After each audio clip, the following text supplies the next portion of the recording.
Hello बच्चों, उम्मीद है आप फिट फाट होंगे और अपने नीट एग्जामिनेशंस की कॉम्पिटिटिव एग्जामिनेशन की जबरदस्त तैयारी कर रहे होंगे। नीट की प्रिपरेशन में कई बच्चे फिजिक्स से काफी डरते हैं या उनका इंटरेस्ट कम हो जाता है क्योंकि न्यूमेरिकल्स नहीं निकलते। तो अगर आप ये चाहते हैं कि कॉन्सेप्ट आसान भाषा में आप सीख जाएं और न्यूमेरिकल्स आपसे लगने लगें, तो आप अरविंद एकेडमी चैनल को सब्सक्राइब कर सकते हैं। मैं आपके लिए लेके आता हूं नीट के डिटेल्ड वीडियो, जिससे आप कॉन्सेप्ट को आसान भाषा में सीख सकते हैं और न्यूमेरिकल निकलने उसके बाद शुरू हो जाएंगे। तो मैं ये पूरी सीरीज चला रहा हूं, पूरा नीट का सिलेबस मैं कवर करने वाला हूं। तो आज हम लोग चैप्टर नंबर 8 पर हैं, जो सेंटर ऑफ मास के बारे में डिस्कशन करेंगे। तो चलिए बात को स्टार्ट करते हैं और शुरुआत करते हैं। ये है chapter 8, centre of mass and collision. Specially designed videos हैं नीट के लिए, और इस चैप्टर के मैंने 3 पार्ट किए हैं।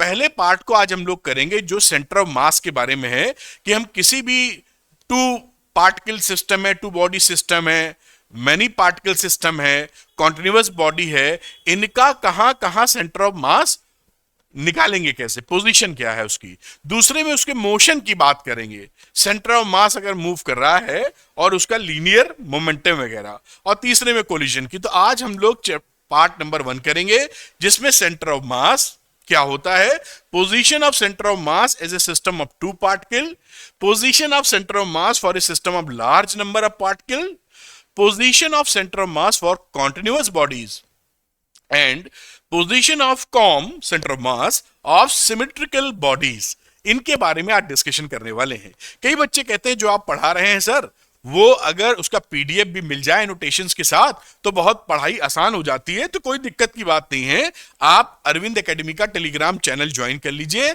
लिंक डिस्क्रिप्शन में दिया गया है, और उसके बाद आपको पीडीएफ बराबर मिलती रहेगी।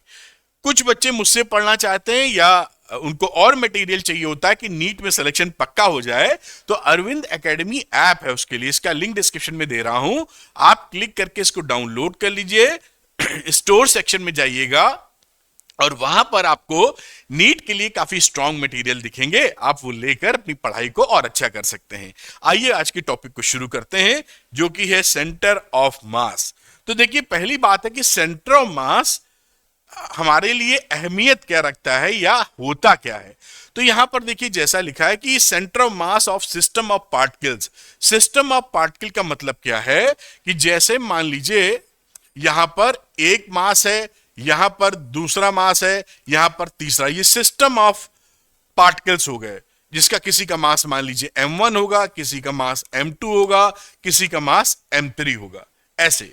तो और इन ए बॉडी, या फिर ये सिस्टम ऑफ पार्टिकल्स हो या कोई बॉडी ही हो, जैसे बॉडी में ले लेता हूं, मान लीजिए ये एक स्फेरिकल बॉल है या सॉलिड स्फीयर है। तो और in a body can be defined as a point at which the total mass of this system is suppose to be concentrated. हम क्या समझते हैं, अगर ये पूरा वॉल्यूम भरा हुआ है, कि इस बॉडी का पूरा मास कहां कंसंट्रेटेड है, सेंटर ऑफ मास पर। ध्यान रखिएगा, सिमेट्रिकल बॉडीज के लिए जो ज्योमेट्रिकल सेंटर्स हैं वहां पर सेंटर ऑफ मास मिल जाता है। जैसे इस स्फीयर के चक्कर में रहेंगे तो जहां इसका सेंटर है वहीं आपको सेंटर ऑफ मास मिल जाएगा। लेकिन जो सिमेट्रिकल बॉडीज नहीं है, उसके लिए ज्योमेट्रिकल सेंटर कुछ और हो सकता है और सेंटर ऑफ मास का पॉइंट अलग हो सकता है। तो यहां पर इसका जो सेंटर है, क्योंकि ये सिमेट्रिकल है, तो ये हो जाएगा सेंटर ऑफ मास। तो हम ये मान सकते हैं कि इस पूरे गोले का वजन अगर 10 किलोग्राम था, तो ये पूरा 10 किलोग्राम इसी पॉइंट पर सिचुएटेड है। और अब अगर आप इस पे फोर्स लगा दें, तो जितना पूरे गोले पर आप फोर्स लगा रहे थे और जो मोशन आपको मिल रहा था, वही अगर यहां पर आप फोर्स लगा दें सेंटर ऑफ मास पर, वही फोर्स, तो आपको सेम ट्रांसलेशनल मोशन दिखाई पड़ेगा। यानी बॉडी जो चलेगी, जो असर दिखेगा चलने का, वो सेम दिखाई पड़ेगा। यही लिखा है, concentrated centre of mass of A system represent the entire body. पूरे बॉडी को सेंटर ऑफ मास रिप्रेजेंट करता है। यही बात यहां पर, on application of external force, बाहर से जो फोर्स लगा रहे हैं, centre of mass of the system of particle moves in the same way. ये सेंटर ऑफ मास जो बॉडी का है वो सेम वे में मूव करेगा जब आप फोर्स लगाते हैं जैसे पूरी बॉडी पर, वैसे ही सेंटर ऑफ मास मूव करने वाला है। Same way as a point having mass equal to that of the whole system move. आप समझ पाए ना कि सेंटर ऑफ पूरी बॉडी जो है या पूरे सिस्टम ऑफ पार्टिकल्स है, इसका कहीं सेंटर ऑफ मास मान लीजिए यहां निकल आया हमारा, तो इस तीनों पर जो हम फोर्स लगा रहे थे उसका जो मूवमेंट हो रहा था, अगर हम ये करें कि इन तीनों का मास यहीं पर कंसंट्रेटेड मान सकते हैं और वहीं टोटल फोर्स लगा देंगे, तो सेंटर ऑफ मास का मूवमेंट वैसा ही होगा जैसे ये तीन बॉडी आपस में मिलके चल रही थी। और जैसे मैंने यहां बातचीत की सेंटर ऑफ मास की, तो आपने समझा कि होल बॉडी है, उसका सेंटर ऑफ मास पर पूरा mass of the body concentrated है, ये मान सकते हैं। और जब हम एक्सटर्नल फोर्स लगाते हैं तो जिस तरीके से होल बॉडी मूव करती है, जो पॉइंट है आपका सेंटर ऑफ मास, वही फोर्स अगर उस पर लगा देंगे तो सेम बिहेवियर वो शो करेगा जो यहां पर लिखा है। जो पूरी सिस्टम ऑफ बॉडी चल रही है वही आपका सेंटर ऑफ मास पे फोर्स लगाने पे वैसा मोशन आपको मिल जाएगा। ये हमारे लिए काफी आसान हो जाता है क्योंकि सेंटर ऑफ मास एक पार्टिकल है, एक पॉइंट है, उस पॉइंट पे फोर्स लगा के हम उस पॉइंट के मोशन को आसानी से स्टडी कर सकते हैं, बशर्ते पूरी बॉडी को दिमाग में लेके चलें। तो हमें फिजिक्स में इससे काफी सहूलियत होती है क्योंकि सेंटर ऑफ मास हमेशा इस गोले का नहीं है, अलग अलग पार्टिकल्स का भी होता है। तो अलग अलग पार्टिकल्स के मोशन को तीन तीन पार्टिकल या n नंबर ऑफ पार्टिकल के मोशन को स्टडी किया जाए, इससे बेहतर हो सकता है कि हम सेंटर ऑफ मास उनका जो तीनों का आ रहा है उसके मोशन को स्टडी कर लें, तो हम ज्यादा बेटर और इजी अंडरस्टैंडिंग पा जाएंगे कि इसका मोशन कैसे हो रहा है। खैर, अब बात करते हैं कि सेंटर ऑफ मास कैसे कैसे हम लोग निकालते हैं। तो पहली बात करते हैं कि जो सेंटर ऑफ मास है टू पार्टिकल सिस्टम का, उसको कैसे निकाला जाता है। तो यहां पर देखिए ये फोटोग्राफ बनी हुई है या एक डायग्राम है, x axis, y axis, z axis. ये एक कोई पार्टिकल है यहां पर m1 मास का, यहां पर कोई पार्टिकल रखा है m2 मास का। इसका पोजीशन वेक्टर है r1 और ये ओरिजिन है, और ये m2 वाले का पोजीशन वेक्टर है r2। तो इस m1 m2 का सेंटर ऑफ मास कहां होगा वो निकालने के लिए हमारे पास एक फॉर्मूला है RCM, यानी ये मान लेते हैं सेंटर ऑफ मास यहां कहीं है, तो इसका पोजीशन वेक्टर हमने क्या लिया है RCM। तो इस RCM को निकालने के लिए m1 r1 plus m2 r2 upon m1 plus m2, this is the formula for you, जिससे हम सेंटर ऑफ मास का पोजीशन वेक्टर निकाल सकते हैं। और यहीं पर RCM जब इसको आप और इसी बात को लिखेंगे तो समेशन में लिखा जा सकता है, सिग्मा जो है तो m1 m2 जैसे लिखा है तो mi ri करके अपॉन m लिख सकते हैं। नीचे जो m लिखा है वो total mass of the body हो गया, यानी m1 प्लस m2 इस केस में, वो यहां पर आपको लिखा भी है। अब इसी में अगर हम, ये तो हो गया वेक्टर फॉर्म में, अगर हम कोऑर्डिनेट्स निकालना चाहें कार्टेशियन फॉर्म में, तो कोऑर्डिनेट निकालने के लिए XCM का मतलब क्या रहा, x एक्सेस वाला कोऑर्डिनेट, वो आ जाएगा m1 x1 plus m2 x2, m1 plus m2। अभी हम लोग न्यूमेरिकल भी करेंगे तो आप सीख जाएंगे। x1 x2 क्या है, वो जो यहां पे पार्टिकल थे इनका कोऑर्डिनेट, मान लीजिए x1 y1 इसका कोऑर्डिनेट है और x2 y2 इसका कोऑर्डिनेट है। तो इस तरीके से इसके कोऑर्डिनेट जब निकालने जाएंगे, जो कि मैं x, y लिख देता हूं, तो कैसे निकालेंगे, यही x है यही y है, तो m1 x1 plus m2 x2 upon m1 plus m2, और ycm का मतलब m1 x1 plus m2 x2 upon m1 plus, यहां पर y आ जाएगा y1 और ये रहा आपको y2। This is y1 y2, आप समझ पा रहे होंगे। और इस तरीके से आप सेंटर ऑफ मास निकाल सकते हैं। कुछ और खास बातें हम देखते हैं। देखिए यहां जो सेंटर ऑफ मास होता है वो, अगर दो बॉडी हम लेते हैं, सपोज करिए, कई बॉडी के लिए भी है लेकिन दो बॉडी में आसानी से समझ में आएगा। दो बॉडी हैं या दो पॉइंट मासेस हैं, ये m1 है ये m2 है, इसके बीच में कहीं सेंटर ऑफ मास मान लीजिए यहां पर है पॉइंट C पर, ये इससे डिस्टेंस आपका r1 है, इससे डिस्टेंस आपका R2 है।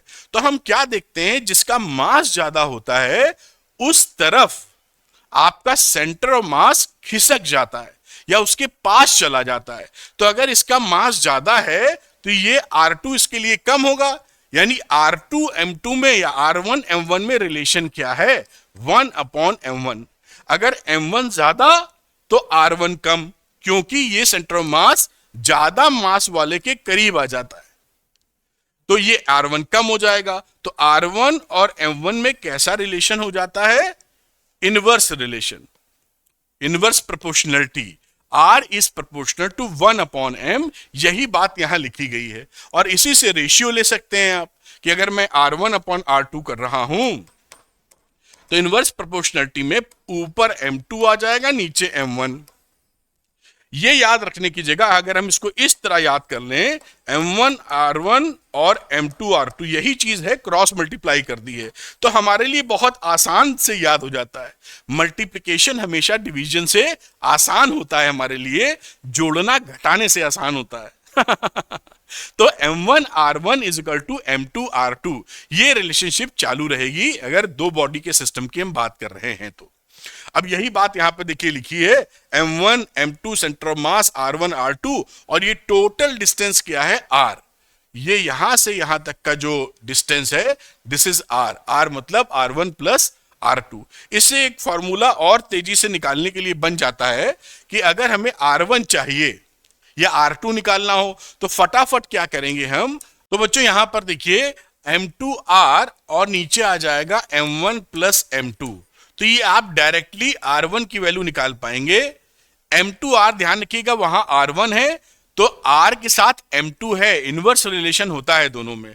और अगर यहां पर R2 निकालने का जिक्र करेंगे तो यहां M1R आ जाएगा अपॉन M1 प्लस M2। अभी हम देखेंगे इस पे न्यूमेरिकल भी। तो ये दो बॉडी सिस्टम में, मतलब दो M1 M2 की कहानी अगर है तो हम फटाफट इसको निकाल सकते हैं, ये R1 ये R2 और टोटल R।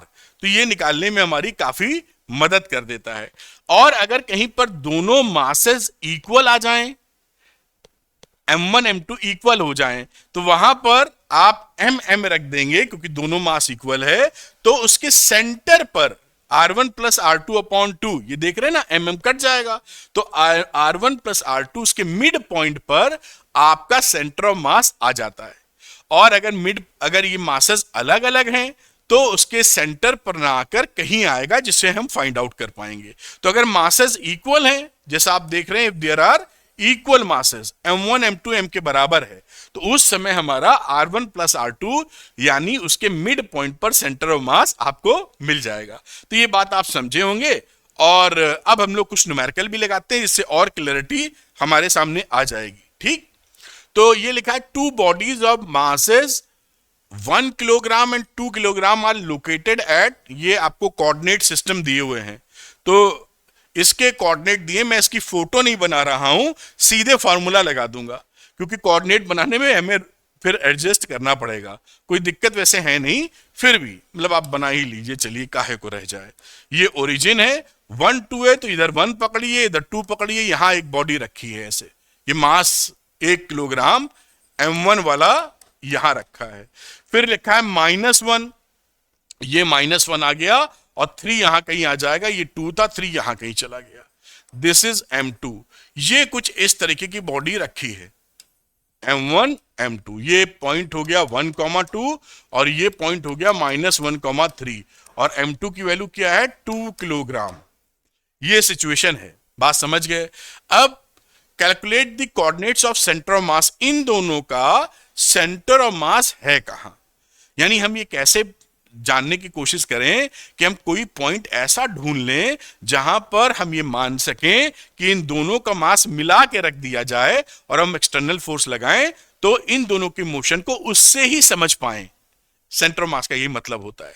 तो हम बहुत ही आसानी से जानते हैं formula, x is equal to M1 x1 plus M2 x2 upon M1 plus M2, और इसी तरह y का हो जाएगा। तो y का फॉर्मूला अभी नहीं लिख रहे हैं, पहले x निकाल लेते हैं। तो x निकालने गए, मास है 1 किलोग्राम, तो आपने क्या डाला, 1 इंटू x1 की वैल्यू 1, ये देखिए मास एक था, एक इंटू एक, फिर यहां पर 2 इंटू -1, 2 इंटू -1, और मास हो गया 1 + 2। तो ये वैल्यू क्या आई देखिए यहां पर, ये आ गया 1 - 2/3, यानी -1/3। ये आ गया किसका कोऑर्डिनेट, एक्स का कोऑर्डिनेट, सेंटर ऑफ मास का। और लगा लेते हैं वाई कोऑर्डिनेट। तो वाई का मतलब होता है m1y1 plus m2y2 upon m1 plus m2। तो m1 लेते हैं, मास कितना है 1, वाई कोऑर्डिनेट कितना था उसका, अगेन 1, प्लस फिर हम m2 ले रहे हैं 2 किलोग्राम, इसका कोऑर्डिनेट है y का 3, और नीचे 1 + 2, तो ये हो गया 1 + 6/3। तो 7/6, और मेरे ख्याल से ये तो सही लिखा है, हाँ 7/3। y1 y2 की बात करें, यहां 1 × 2 होगा बेटा, ये थोड़ा सा देख लीजिए, क्योंकि 1 × 2 y कोऑर्डिनेट से हम लोग लगा रहे हैं, तो this will become 2 + 6 which is 8/3। ये कोऑर्डिनेट्स क्या रहे, कोऑर्डिनेट्स ऑफ सेंटर ऑफ मास, जिसे शॉर्ट में कॉम बोलेंगे, जो कि एक्स वाई हम लोगों ने लिखे थे यहां पर, वो बराबर हैं किसके, -1/3, 8/3। ये आंसर आ गया।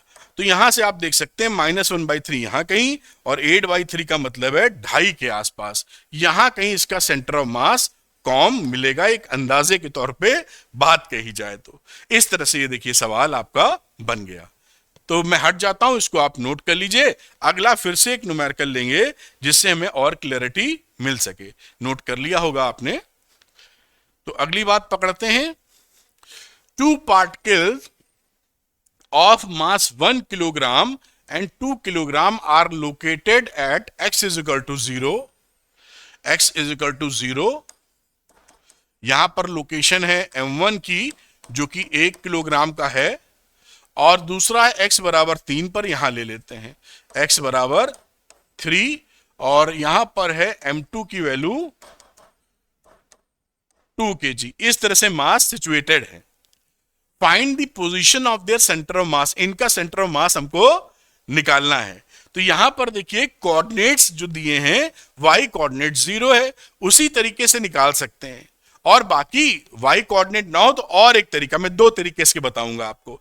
एक तरीका, 2 पार्टिकल सिस्टम में हमने क्या सीखा था, m1r1 is equal to m2r2, अभी देखा था ना 2 पार्टिकल सिस्टम में।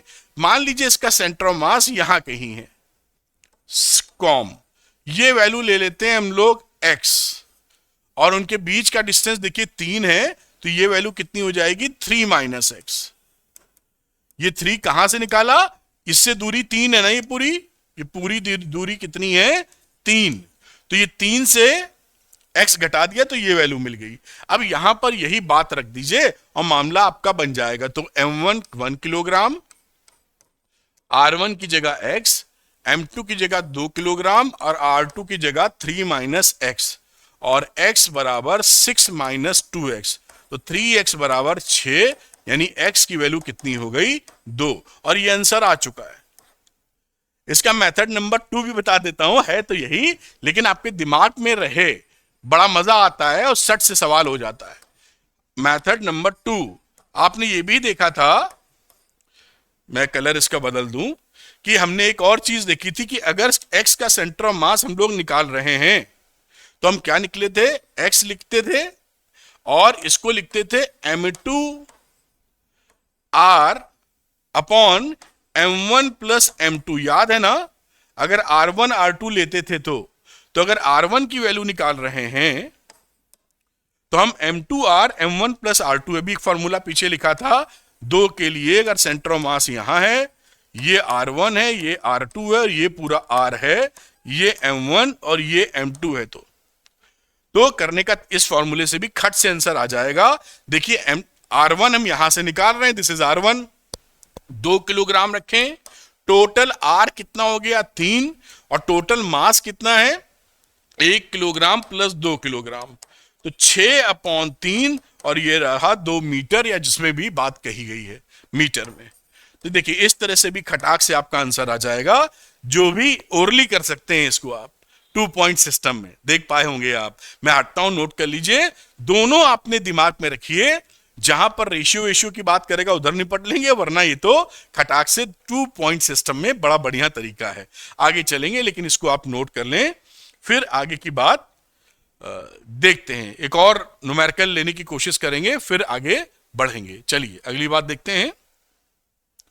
ये एक न्यूमेरिकल और है जिससे में क्लैरिटी बन जाए।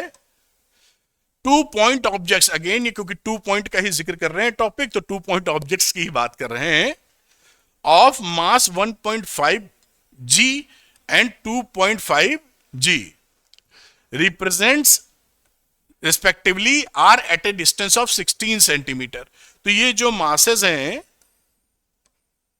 यहां पर मैं m1 ले लूं तो 1.5 ग्राम और m2 ले रहा हूं तो मास है 2.5 ग्राम, और इनके बीच का जो डिस्टेंस है बेटा वो 16 सेंटीमीटर है।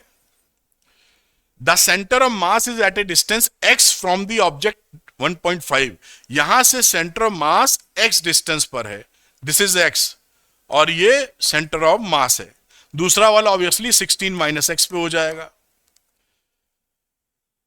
Find the value of x। अब ये देखिए कितनी आसानी से फाइंड कर सकते हैं। आप ये जान रहे थे कि अगर हमें r1 निकालना है तो r1 की वैल्यू होती है यानी x, और इसे कैसे लिखेंगे, m2r upon m1 plus m2। r मतलब टोटल डिस्टेंस, तो m2 का मतलब हो गया 2.5, r है 16 सेंटीमीटर, दोनों का मास हो गया 1.5 प्लस 2.5, और ये वैल्यू हो जाएगी, नीचे हो गई 2 1 3 4, तो 2.5 इंटू 16 अपॉन 4, 4 4 जा 16, और ये रहा 10 सेंटीमीटर। इस तरीके से देखिए कितने आराम से आपने इसको निकाल लिया। नोट करिए, अगली बातचीत करेंगे n नंबर ऑफ पार्टिकल्स आ जाएं, लार्ज नंबर ऑफ पार्टिकल्स आ जाएं, फिर उसको हम लोग कैसे निपटाएंगे। तो चलिए इसको आगे देखते हैं, और ये देखिए अगली बात लेके आते हैं, position of centre of mass of a large number of particles. वहां पर 2 पार्टिकल सिस्टम था, अब यहां 2 की जगह n नंबर ऑफ पार्टिकल्स है। ये अगर आप एक्सिस बना लें, मैं 2 डायमेंशनली बना रहा हूं, ये 1 पार्टिकल, 2 पार्टिकल, 3 पार्टिकल, 4 5, ऐसे बहुत सारे पार्टिकल्स हैं, और सबके मासेस हमें दे रखे हैं m3 m4 m5, और ये इसके पोजीशन वेक्टर है, ये r1 है, यहां से यहां तक r2 है, और इसी तरह बाकी सारी लाइनें नहीं खींच रहा हूं वरना काफी भाषण लगेगी आपको। mn है ये। इसी तरीके से ये पार्टिकल एक्स वाई जेड में भी बना, पोजीशन वेक्टर बोल रहे हैं तो स्पेस में भी एक्स वाई जेड में ले सकते हैं, मैंने एक्स वाई बना के छोड़ दिया है। वहां पर आरसीएम कैसे निकलेगा, वही तरीका m1 r1 plus m2 r2 करते करते कहां तक चले गए, जो n का पोजीशन वेक्टर था mn rn, और नीचे वैल्यूज जोड़ लीजिए m1 प्लस m2 करके टोटल मास। इसी को शॉर्ट फॉर्म में सिग्मा के फॉर्म में या समेशन के फॉर्म में क्या लिख लेते हैं, sigma 1 to n mi ri, और ये समेशन ऑफ mi। तो समेशन ऑफ mi क्या होता है, टोटल मास।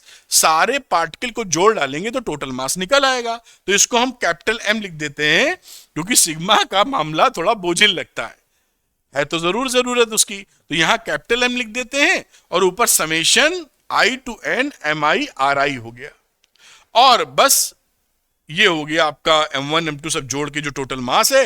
ऊपर वाली बात को हम लिखते हैं the first moment of the mass. What is mi ri, first moment of the mass. इससे कुछ कंक्लूजन निकाल लेते हैं जो हमारे लिए आसान पड़ेंगे सवालों को सॉल्व करने में। वो कंक्लूजन क्या है, वो ये है जैसे ri वेक्टर होता है in component form of the vector xi i cap, xi है x डायरेक्शन में कंपोनेंट, y डायरेक्शन में z, j cap k cap. बढ़िया।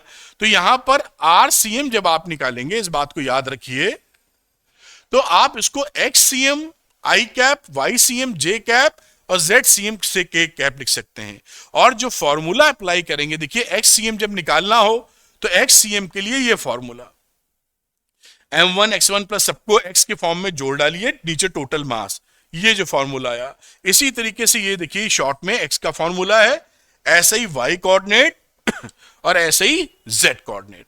करना क्या है, वही m1 x1 plus m2 x2 करके, और जो दो पार्टिकल सिस्टम में था वो n पार्टिकल के लिए लगा दीजिए। वही y के लिए यहां पर m1 y1 आ जाएगा टोटल मास नीचे, और m1 z1 आ जाएगा टोटल मास नीचे। तो जो कितने भी नंबर ऑफ पार्टिकल्स हो अलग अलग दिख रहे हैं, m1 m2 m3 m4 mn तक, आप सबका निकाल सकते हैं। इससे पहले वाला जो टॉपिक पढ़ा था वो क्या था, वहां पर 2 पार्टिकल सिस्टम था, केवल 2 पार्टिकल थे। अभी कितने हैं, n पार्टिकल हैं। n का मतलब 10 भी हो सकता है, 100 भी हो सकता है, और भी कुछ हो सकता है। ठीक, तो चलिए इसको ऊपर एक दो सवाल लेते हैं। एक वेक्टर फॉर्म वाला सवाल लेते हैं, एक सिंपल वाला लेंगे, जिससे दोनों बात हमारी समझ में अच्छे से आ जाए। तो the position vectors of 3 particles of mass, ये देखिए m1 मास है, m2 मास है, m3 है, और उसके पोजीशन वेक्टर हमको दिए हैं r1 r2 और ये रहा बेटा r3। ये 3 पोजीशन वेक्टर हैं, तो हमें पोजीशन वेक्टर वाला फॉर्मूला अप्लाई करना पड़ेगा। Find the position vector of centre of मास। हम ये जानते थे, आपको याद होगा कि सेंटर ऑफ मास का जब पोजीशन वेक्टर आप निकालते हो तो m1 r1, यहां 3 है इसलिए 3 के लिए लिख रहे हैं, m2 r2 m3 r3 upon total mass जो कि m1 plus m2 plus m3 होता है। ये पोजीशन वेक्टर के कॉन्टेक्स्ट में पूरा मामला है। चलिए लगा देते हैं और समझ लेते हैं। तो RCM लगाने के लिए हमने मास लिया 1 किलोग्राम, तो दैट इज 1, और इसका पोजीशन वेक्टर जो कि i cap plus 4j cap minus k cap plus m2 की वैल्यू 2 किलोग्राम, और साथ में i plus j plus k cap, फिर तीसरे वाले का मास है 3 किलोग्राम, और इसके लिए है 2i minus j minus 2k cap upon तीनों का मास जोड़ दें 1 प्लस 2 प्लस 3।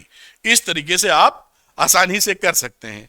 अब इसको देखिए यहां पर आप कैलकुलेट करेंगे तो कितनी वैल्यू आ जाएगी, ये i हो जाए, ऐसे डायरेक्ट कैलकुलेशन कर पाते होंगे। ये 1i, ये 2i, ये 6i, 6 2 8 1 9, तो ये आ गया 9i। आप कैलकुलेशन कर लीजिए आसानी से, थोड़ा प्रैक्टिस करेंगे हो जाए। 4j यहां है, 4j यहां है, तो 8j हो गया, और 8j में से 4j यहां, 2j, 6j हो गया, 6 में से 3 घट गया, यानी 3j आ गया। k की बात करें, माइनस k प्लस 1k मिला, और माइनस 6 करेंगे, माइनस 6k करेंगे तो माइनस 3k आ गया। ये देखिए माइनस k था, मैंने सही लिखा, ये प्लस है, ये बेटा यहां पर आप इसको गलत थोड़ा टाइप हो गया मुझे लगता है, दिस इज प्लस कर लीजिए, वरना वैल्यू जाएगी, आंसर बदलेगा। तो यहां पर मैं इसको प्लस कर लेता हूं, तो अभी ये हो गया, देखिए 1k 2 3k, और 6 में से 3 गया 3k, ये वैल्यू आपकी आ गई। और नीचे लिख दीजिए 1 प्लस 2 प्लस 3, तो नीचे 6 आ जाएगा, तो 9i cap plus 3j cap minus 3k cap upon 6। अब 3 से डिवाइड कर दें तो आप क्या लिख सकते हैं इसको, 1/2, 3 से डिवाइड किया है तो 3i plus j minus k cap, और यही आपका RCM वेक्टर है। मैं एक बार इसको अलग से भी नोटिफाई कर देता हूं, 3i plus j minus k cap, इतने मीटर। तो ये आपका आंसर आ गया वेक्टर फॉर्म के अंदर। तो वेक्टर फॉर्म का मामला हो इस तरह उसको आप हैंडल करेंगे। अगला हम लोग कोऑर्डिनेट्स की भी बात कर लेंगे, जिससे निकालते बने, इसको नोट कर लीजिए, फिर अगली बात करते हैं। तो ये वेक्टर फॉर्म के अंदर अगर सवाल आ जावे तो इस तरह आप इसको कर लीजिएगा। चलिए अगली बात करते हैं, जहां पर हम देख रहे हैं 4 पार्टिकल्स, 4 पार्टिकल्स का मामला है, of mass 1 kilogram 2 kilogram 3 kilogram 4 kilogram are placed at the 4 vertices ABCD of a square of side M. Find the position of center of mass of the particle. तो यहां पर ये जो दिया है इसमें इन्होंने वेक्टर फॉर्म नहीं दिया है और कोऑर्डिनेट्स हमको लेने पड़ेंगे, तभी तो हम कोऑर्डिनेट वाला फॉर्मूला लगा पाएंगे। तो हम अपनी सुविधा के लिए क्या करते हैं, एक हम स्क्वायर लेते हैं ऐसा, एक उसका वर्टिसेस आप ओरिजिन पे रख लीजिए चाहिए तो यहां पर ऐसे पकड़ लीजिए, ये आप इसको ए कह देते हैं, इसको बी कह देते हैं, इसको सी कह दीजिए, इसको डी कह दीजिए, कहीं कोई भी कोना रख सकते हैं, उससे कोई प्रॉब्लम नहीं है। तो डी के कोऑर्डिनेट्स हो गए बेटा 0 0 और ये 1 मीटर है सबका, तो इसके कोऑर्डिनेट क्या हो गए 1,0, एक्स वाला 1 वाई 0, यहां ये भी 1 है ये भी 1 है, तो इसका हो गया 1,1 और इसका क्या हो गया एक्स वाला 0 है वाई वाला 1। तो सबके कोऑर्डिनेट्स हमने डिफाइन कर दिए। मेरे ख्याल से आप पकड़ पाए होंगे। मासेस भी लिख लेते हैं यहां पर तो समझने में आसानी होगी। m1 की वैल्यू है 1 किलोग्राम, b पर है 2 किलोग्राम और यहां पर है m3 जिसपे है 3 kg और ये m4 है जिसपे है हमारा 4 kg। ये कोऑर्डिनेट्स वगैरह सब निकल आए। अब हमको XCM चाहिए, तो XCM का मतलब चारों के लिए लेंगे, तो XCM सेंटर ऑफ मास के लिए x कोऑर्डिनेट, तो हम कैसे लिखते थे m1 x1 plus m2 x2 plus m3 x3 और 4 है तो मैं लिख रहा हूं m4 x4 अपॉन सबका सम, यानी m1 plus m2 plus m3, ये समझाने के लिए, वरना टोटल m लिख के आप काम को आगे बढ़ा सकते हैं। आगे चलते हैं, देखिए m1 की वैल्यू लेते हैं, m1 था 1 किलोग्राम इंटू 0, ये देखिए। m2 की बात करते हैं, m2 2 किलोग्राम है, x कोऑर्डिनेट 1 है। m3 की बात करते हैं जो कि 3 है और x कोऑर्डिनेट 1 है। m4 0 पर है, 4 किलोग्राम है, लेकिन x कोऑर्डिनेट हमने 0 पकड़ रखा है। इसका सम कितना हो गया सबका लिख देते हैं, 1 2 3 4। ये देखिए, ये यहां पे फॉर्मूला हमने फीड कर दिया। अब यहां की वैल्यू निकाल लेते हैं, ये तो 0 हो जाएगा, प्लस 2 प्लस 3 प्लस 0 अपॉन ये हुआ 10, तो ये वैल्यू कितनी आ गई 6 अपॉन 10, सॉरी 6 कह रहे हैं, 3 to 5, 5 अपॉन 10। इसकी वैल्यू क्या हो गई 0.1/2 या 0.5 मीटर। तो x कोऑर्डिनेट तो आपने निकाल लिया, इसी तरीके से बेटा हम लोग y कोऑर्डिनेट निकाल लेंगे। तो y के लिए मैं पूरा फॉर्मूला नहीं लिख रहा हूं, सीधे हम लोग वैल्यू लगाएंगे। मतलब वही है m1 into y1, m1 1 kilogram है और इसका y1 ये 1 है, m2 2 किलोग्राम है और इसके लिए y1 हमारा 1 है, आप देख पा रहे हैं। इसके लिए m3 3 है और y कोऑर्डिनेट उसके लिए 0 है, इसके लिए 4 किलोग्राम है लेकिन y कोऑर्डिनेट 0 है, अपॉन सबको जोड़ के लिखना है, दिस इज 10। टोटल मास आप जानते हैं, हम भी जानते हैं। तो वैल्यू कितनी आ गई 1 plus 2 plus 0 plus 0 upon 10 which is 3 upon 10, यानी 0.3 मीटर।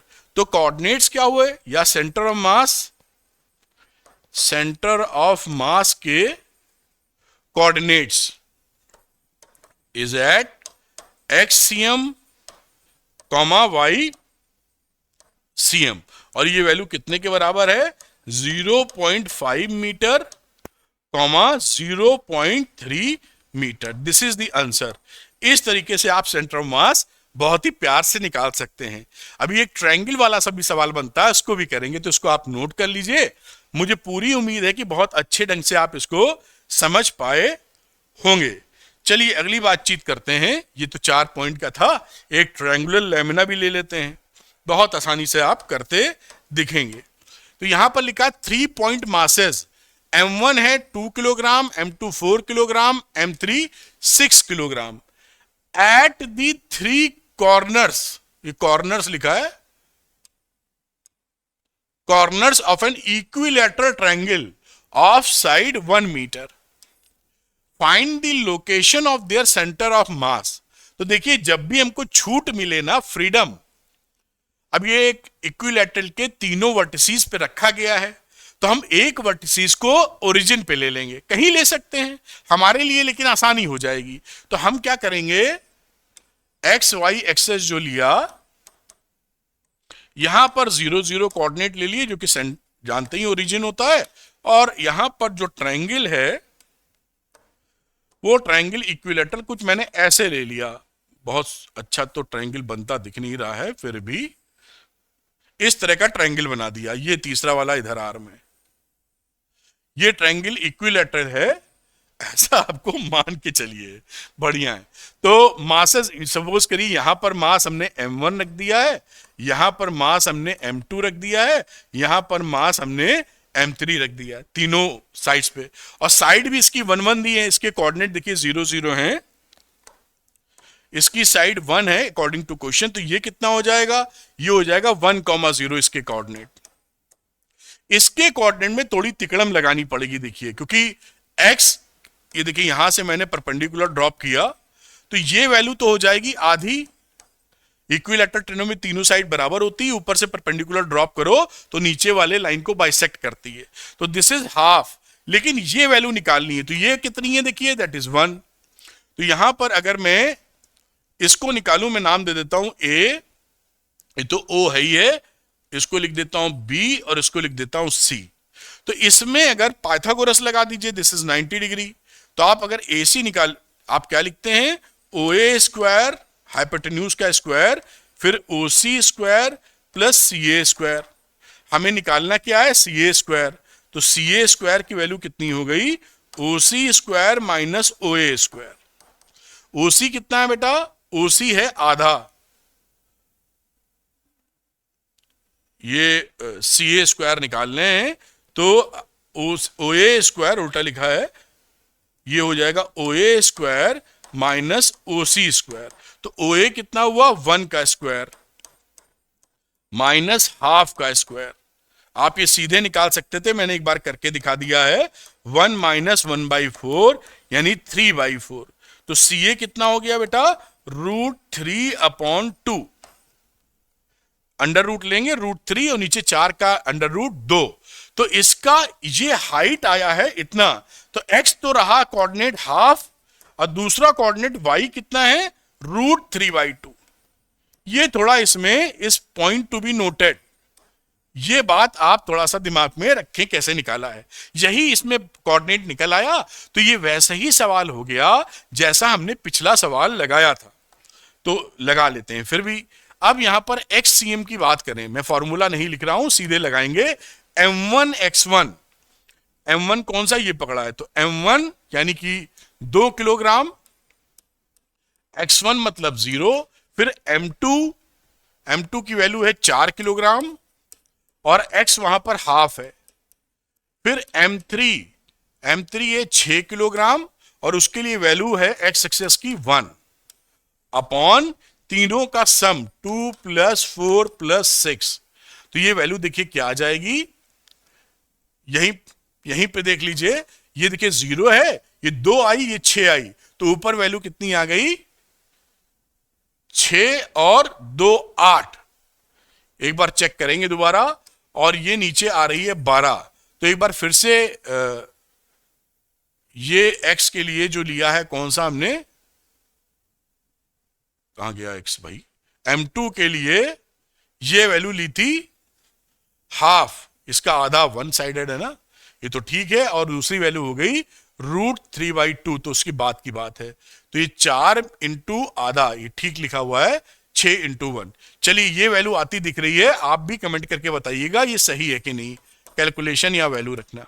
YCM की बात करेंगे, तो यहां पर M1 की वैल्यू अगेन 2 किलोग्राम है, ये हमने 0 ले लिया है, और इसके बाद 4 किलोग्राम की बात करते हैं, तो 4 × √3/2 आ गया, और लास्ट वाला है 6 किलोग्राम इंटू ये जो 0 है, ये इसका 0 ले लिया हमने, तो ये क्या बनी, 2 4 6।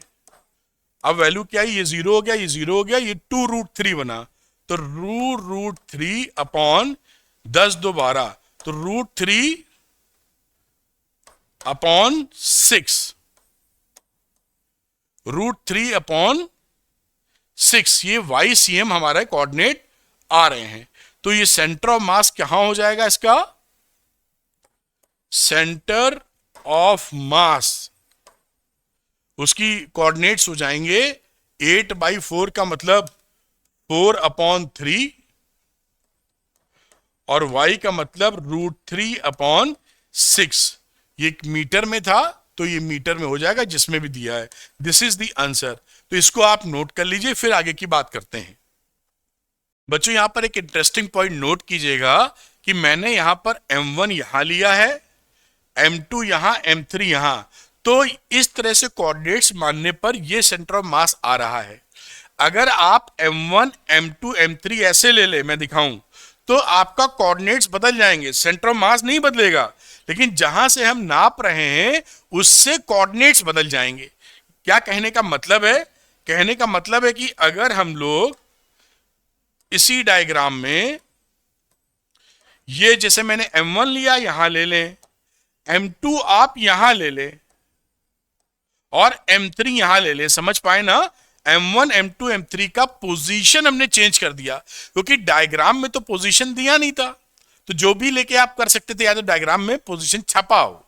अब इस तरीके से जब करेंगे, सारा प्रोसेस यही करेंगे, तो इसका जो आंसर आएगा इस ओरिजिन के हिसाब से वो आएगा 7/12 और √3/4, किसका? सेंटर ऑफ मास का। ध्यान रखिएगा। और यहां पर ये अलग आ रहा है। क्यों अलग आ रहा है? क्योंकि हमने मास m3 को यहां रखा है, इसमें यहां रखा है। तो हम लोगों ने ज्योमेट्रिकली जो ट्रायंगल जो था उसको नपाई हमने इस तरीके से की है। तो इट इज इंपॉर्टेंट कि अगर आप मासेस को चेंज कर देंगे तो सेंटर ऑफ मास बदलाव ले लेता है। आप समझ रहे हैं ना कि कॉन्फ़िगरेशन बदल दी तो आप, जैसे कि आप 2 पॉइंट सिस्टम की बात करें, यहां पर 10 किलो है और यहां पर 2 किलो है, तो सेंटर ऑफ मास इसके पास होगा। लेकिन अगर 2 किलो इधर कर दीजिए और 10 किलो इधर कर दीजिए तो ऑब्वियस सी बात है सेंटर ऑफ मास इसके करीब होगा। तो अगर आप ऐसे देख रहे होंगे तो एक्स कोऑर्डिनेट कुछ और आएगा, और यहीं से नाप रहे हैं तो ये कोऑर्डिनेट ज्यादा आ जाएगा। आप समझ पाए होंगे, मैंने इसलिए बताया, हो सकता है कोई किताब पढ़ रहे हो और उसमें ये आंसर आपका मैच ना करे, ऐसा कुछ लिखा हो, तो आप कंफ्यूज ना हो जाएं कि अरविंद सर क्या पढ़ा दे रहे हैं। तो इसलिए यहां पर जो कॉन्फ़िगरेशन या तो फोटो छपी हो आपकी क्वेश्चन में, तब वो एकदम पक्का है कि एक्स वाई कोऑर्डिनेट कहां है। वरना ये तो हम मान सकते हैं ना, अगर हम इस पे 0 पे नहीं माने, खिसका के मान लें तो कोई पाप थोड़ी हो जाएगा, लेकिन उससे आंसर बदलेगा। तो जो फिगर हमने बनाई है उसके कॉन्टेक्स्ट में ये कोऑर्डिनेट्स निकले हैं फिगर में। आप समझे ना, इस फिगर में चेंज कर दिया, देखिए तो कोऑर्डिनेट्स बदल गए। इस ट्रायंगल को शिफ्ट कर देंगे तो कुछ और कोऑर्डिनेट आ जाएंगे। सेंटर ऑफ मास नहीं बदलेगा, लेकिन आप जहां से देख रहे हैं वहां से देखने का तरीका बदल गया। आप 1 मीटर दूर से देख रहे हैं तो कहेंगे 1 मीटर है, 4 मीटर से दूर से देख रहे हैं तो कहेंगे 4 मीटर, लेकिन वो पॉइंट तो वही है, रिलेटिव पोजीशन बदल जाती है। बात समझ गए होंगे मेरे ख्याल से, इसलिए यहां कंफ्यूजन ना हो। नोट तो आप कर चुके थे, ये मैंने कहा आपको जरूर आपके ध्यान में लाया जाए। चलिए अगली बात चलते हैं आगे। अब हम लोग बात करेंगे सेंटर ऑफ मास जो होता है वो कॉन्टिन्यूअस बॉडीज में। कॉन्टिन्यूअस बॉडीज का मतलब है कि रेगुलर इरेगुलर कैसे भी हैं। जैसे एक आप सॉलिड स्फीयर ले लीजिए, तो सॉलिड स्फीयर क्या हो गया? एक कॉन्टिन्यूअस बॉडी हो गई। एक मोटे तौर पे पत्थर ले लिया टेढ़ा मेढ़ा, वो भी तो कॉन्टिन्यूअस बॉडी है। तो ऐसी बॉडीज में हम क्या करते हैं, कैसे निकालते हैं? क्योंकि अभी जो हमने इससे पहले पढ़े थे वो मासेस डिस्क्रीट थे, मतलब अलग अलग थे। एक मास m1 इधर है, एक मास m2 इधर है, एक मास m3 इधर है, ऐसी कहानी थी। लेकिन यहां तो क्या हो गया, सब एक बॉडी के अंदर है। तो यहां पर जो मासेस लेते हैं वो हम एलिमेंटल मास ले लेते हैं, डीएम। ऐसे डीएम डीएम डीएम डीएम बहुत सारे, और उससे हम फॉर्मूला बनाए हुए हैं हम लोगों ने। समझ पाया बात ना? तो कहां से डराइव किया इसकी तरफ नहीं जा रहे हैं, जो हमें यूज करना उसकी तरफ जा रहे हैं। तो यहां पर एलिमेंटल मास लेते हैं जिसे हम लोग डीएम बोलते हैं। है सब इसी के अंदर। तो एक्स सीएम की वैल्यू क्या हो जाएगी, इंटीग्रेशन एक्स डीएम। भाई ये जो जहां से भी आप नपाई कर रहे हैं एक्स, वो एक्स इंटू डीएम, जैसे वहां पर हम लोग m1 इंटू एक्स1 कहते थे, है वही m1 इंटू एक्स1, लेकिन तरीका बदल गया है। आप समझ पा रहे होंगे, अगर इस गोले को मैं यहां से नापना शुरू कर दूं तो ये क्या हो जाएगा, this is x into DM, फिर दूसरे वाले के लिए x2 इंटू डीएम, फिर तीसरे वाले के लिए x3 इंटू डीएम, और इन सबको जोड़ देंगे तो पूरे गोले की कहानी आ जाएगी। इंटीग्रेशन का मतलब जोड़ना। तो इंटीग्रेशन x डीएम, समझ गए ना, पूरे गोले का m1 x1, और नीचे क्या रहा, integration of DM total masses, DM DM DM DM सबका जोड़ डालेंगे तो टोटल मास निकल आएगा। तो ये फॉर्मूला बन गया integration x dm upon m. और वाई कोऑर्डिनेट निकालना है सेंटर ऑफ मास का, तो integration y dm upon m. Z coordinate निकालना है तो integration z dm upon m. और इस बात को आप फॉर्मूले के तौर पर ध्यान रखेंगे in case of continuous bodies. और अगर आपने सेंटर ऑफ मास ले लिया है ओरिजिन पर, आप ऐसा कुछ कर रहे हैं कि सेंटर मास को ओरिजिन पे ले लिया है, तो एक्स सीएम हो जाएगा 0, तो ये इंटीग्रेशन एक्स डीएम 0। यही बात लिखी है कि if we choose the origin of coordinates axes at the centre of mass, यानी सेंटर ऑफ मास किधर रहा, इसी ओरिजिन पर, तो उस समय ऊपर वाले x dm y dm z dm का जो इंटीग्रेशन है उसकी वैल्यू हो जाएगी 0। ऑब्वियस सी बात है, एक्स सीएम का कोऑर्डिनेट 0 है तो ये ऊपर वाला 0, वाई सीएम 0 तो ये 0, इसी तरह जेड वाला। बात खत्म। ये मैं 2 बनाया हुआ, 3 बना सकते हैं, एक्सेस एक्स वाई जेड। तो इस तरह से इस बात को ध्यान रखेंगे, और मैं इस पे सवाल भी आपको 2 करवाऊंगा जिससे क्लैरिटी एक अलग लेवल की बने। आइए करते हैं, जिससे हम समझ पावे कहानी क्या है। The linear density of a thin rod of length 1 metre varies as lambda is equal to 1 + 2x। ये देखिए इसकी लीनियर डेंसिटी बदल रही है, ये यूनिफॉर्म रॉड नहीं है। आप क्योंकि हर जगह इसकी डेंसिटी चेंज होती जा रही है। जो यूनिफॉर्म रॉड होती है, अभी हम देखेंगे सिमेट्रिकल बॉडीज के लिए, अगर ये यूनिफॉर्म रॉड है तो उस समय इसका सेंटर ऑफ मास इसके ज्योमेट्रिकल सेंटर पे मिलता है, जो भी सिमेट्रिकल बॉडीज होती है। लेकिन अगर ये नॉन यूनिफॉर्म है, जैसे यहां रॉड दी थी, this is non uniform, density हर जगह बदल रही है, उस समय सेंटर ऑफ मास कहां होगा आपको नहीं पता, वो निकालना पड़ेगा। मिड पॉइंट पर नहीं होगा, कहीं शिफ्ट हो सकता है। तो वही बात कर रहे हैं, where x is the distance from its one end. तो यहां पर एक हम लोग ऐसे रॉड बनाते हैं और यहां हम ओरिजिन ले लेते हैं O। अब find the distance of its centre of mass from this and, इस एंड से नापना है, क्योंकि यहां पर एक कॉन्टिन्यूअस रॉड है। हम यहां से x दूरी पर हम एक एलिमेंटल dx लेते हैं। x दूरी पर क्या हुआ, एक dx वैल्यू ली हमने।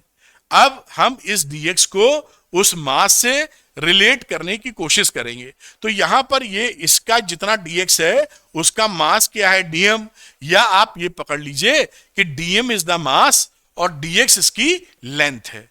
किसकी लेंथ, रॉड की, जो कि बहुत छोटी है। तो इसका dm और dx में रिलेशन क्या है, आप जानते हैं, एक यूनिट मास में आपकी लैम्डा उसकी क्या है, लीनियर डेंसिटी। लीनियर डेंसिटी का मतलब होता है मास पर यूनिट लेंथ। तो ये किसके बराबर है, लैम्डा, ये है लीनियर डेंसिटी। क्या मतलब है, मास पर यूनिट लेंथ। इसका सिंपल मतलब है कि यूनिट लेंथ है तो उसका मास लैम्डा है। तो यूनिट लेंथ है, लेंथ का मतलब एक लेंथ या एक यूनिट लेंथ की बात की, तो इसका हिसाब कितना हो गया, मास लेमडा हो गया। तो अगर मैं बात करूं dx की, तो बेटा यहां पर आप देख पाए कि अगर ds लेंथ है तो उसका मास कितना रहा, लेमडा इंटू dx। तो ये dm की वैल्यू कितने के बराबर हो गई, लेमडा dx के बराबर, क्योंकि यही तो इसका मास है, और इसका मास कितना था, dm। हमने माना था कि वहां x दूरी पर एक dm एलिमेंटल मास है और जिसकी लेंथ कितनी है, dx है। तो इन दोनों में रिलेशन यहां से स्टैब्लिश कर दिया। मेरे ख्याल से बात आप समझ पाए होंगे कैसे एक एंड से x दूरी पर आपने एक लेंथ मानी है dx, और उस dx का जो एलिमेंटल मास है वो dm है। अब dm और dx में रिलेशन हमको मिलना चाहिए, वो रिलेशन दे रखा था कि यूनिट लेंथ में लेमडा मास है, तो dx लेंथ में कितना होगा, लेमडा इंटू dx, और dx लेंथ का मास है कितना, dm, तो dm इसको लेमडा इंटू dx। बात क्लियर हो जाती है। अब हम बात करें, अब यहां पर आप फॉर्मूला भी लिख सकते हैं जो लेमडा दिया है, लेमडा दे रखा है 1 प्लस 2x इंटू dx। अब यहां पर x की वैल्यू निकालते हैं सेंटर ऑफ मास की, x centre of mass, integration का यूज करेंगे x dm upon total mass, ठीक है। अब यहां पे वैल्यू लगाते हैं, हमें यहां पर फिगर रखते हैं, देखिए x, और dm की वैल्यू रखते हैं इधर से 1 प्लस 2x इंटू dx। ये वैल्यू यहां से रखी है, नीचे और डंडी कर दें एरो यहां से, ठीक है। और नीचे dm का मतलब टोटल मास से होता है, तो यहां पर x dm करने का मतलब क्या हो गया, अगेन इस रिलेशनशिप का यूज करेंगे और इसको लिख देंगे 1 प्लस 2x इंटू dx। ये दोनों ही बातें यहां से dm को चेंज करने में की गई हैं। अब देखिए ये x आ गया है ना, ये x कहां से कहां, 0 से 1 तक जाना है, 1 मीटर लंबी रॉड है, तो यहां पर लिमिट लग गई, ये 0 से लेकर 1 मीटर, 0 से लग गए 1 मीटर, यहां तक इंटीग्रेट हमको करना है।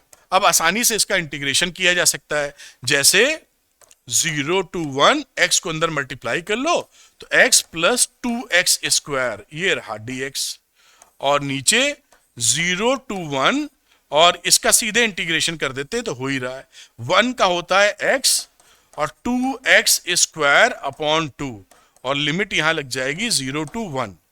एक कदम और आगे बढ़ाते हैं बेटा, यहां पर इंटीग्रेशन क्या रहा, ये रहा x स्क्वायर अपॉन 2, इसका क्या रहा 2x क्यूब अपॉन 3, और इसकी लिमिट कितनी लगी 0 to 1, और नीचे वाले में पहले 1 रखेंगे तो 1 प्लस 2 से 2 कट गया है, 1 स्क्वायर, और फिर 0 रखोगे तो कुछ नहीं मिलेगा।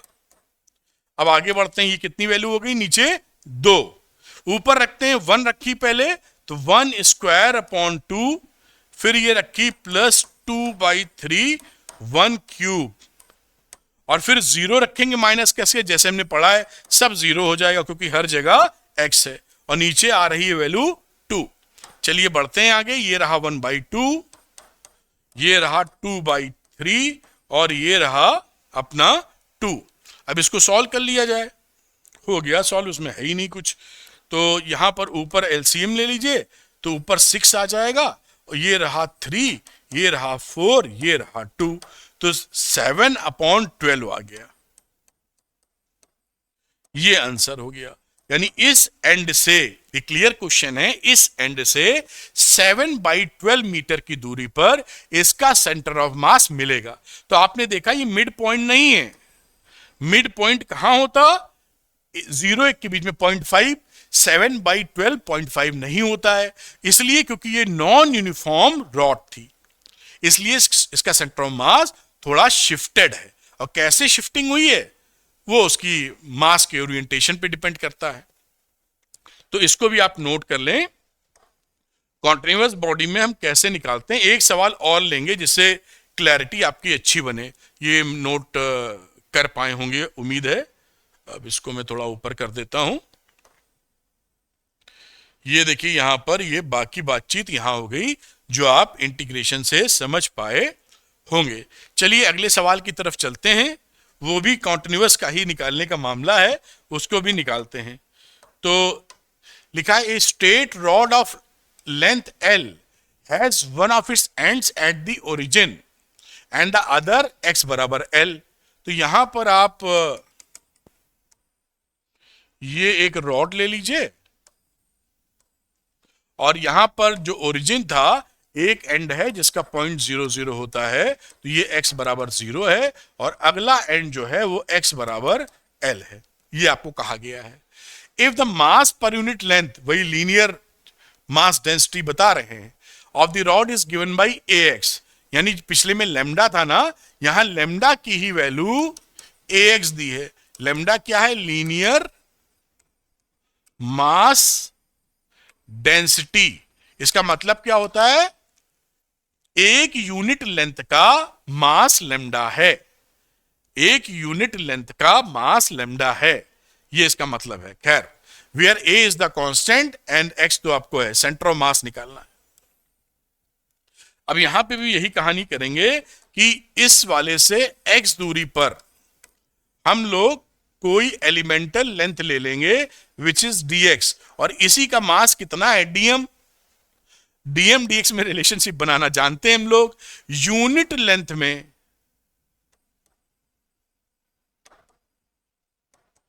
का जो मास था वो था लेमडा, या लेमडा की जगह क्वेश्चन में दे रखा है ax मास था।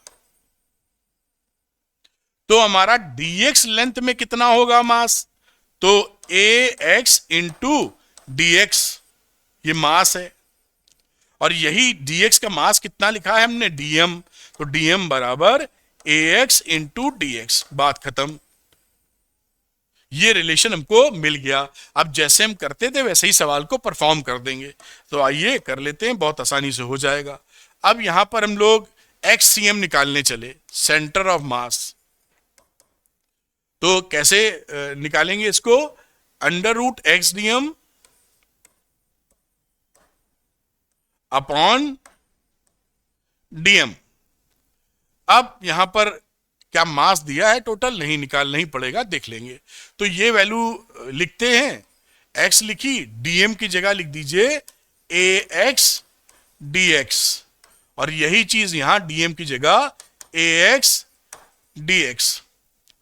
फिर एक कदम आगे बढ़ाते हैं, ये a कांस्टेंट था, बाहर चला गया, और ये रहा x स्क्वायर dx।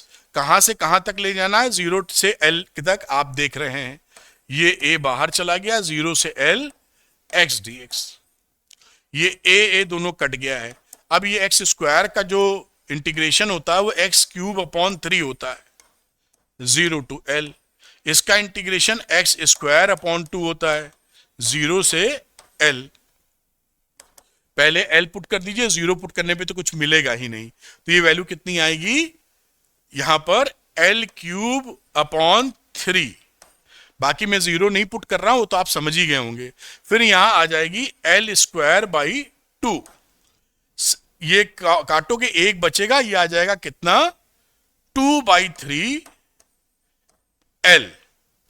ये 2/3 l इसका आंसर हो गया। इसके जो y कोऑर्डिनेट्स हैं वो आपको 0 मिलेंगे, और zm भी आपको 0 मिलेगा कोऑर्डिनेट सिस्टम के हिसाब से। कैसे, इसकी बात भी आपको सिखाएंगे, लेकिन ये भी थोड़ा सा बता दें कि यहां पर अगर आप YCM निकालने चलो तो यही तो लिखते हो YDM upon integration of DM, और YDM 0 है क्योंकि Y एक्सिस की तरफ तो कोई मास इसका बटा ही नहीं, हम तो पूरा लेके चल रहे हैं। इट इज नॉट ए बहुत मोटी रॉड, इट इज ए पतली रॉड। अब मोटी लेंगे तो y की तरफ जाना पड़ जाएगा। तो यहां पर हम लोग तब भी जाना नहीं पड़ेगा। अभी आप देखेंगे कि जब सिमेट्री फॉर्मेशन होता है, अभी हम स्लाइड डाली आपको बताएंगे, तो यहां पर इसकी वैल्यू कितनी हो जाएगी हमारी? दिस विल बिकम 0, क्योंकि y की तरफ कोई मास का डिस्ट्रीब्यूशन नहीं, पतली रॉड लिए ऐसा मान के चल रहे हैं, x पर है, और z की बात तीसरी जगह तो जा ही नहीं रही, इस वजह से ये भी 0 हो जाएगा। तो हमारे जो कोऑर्डिनेट आ गए वो कोऑर्डिनेट्स क्या रहे? Coordinates of centre of mass, x की वैल्यू आ गई 2/3l, y 0 z 0, और अगर इस एंड से बात की जाए तो 2l/3 के डिस्टेंस पर सेंटर ऑफ मास मिलेगा। और y की तरफ कुछ है नहीं मास, कुछ नहीं, z की तरफ कुछ मास है नहीं। एनीवे इसको नोट कर लीजिए आप।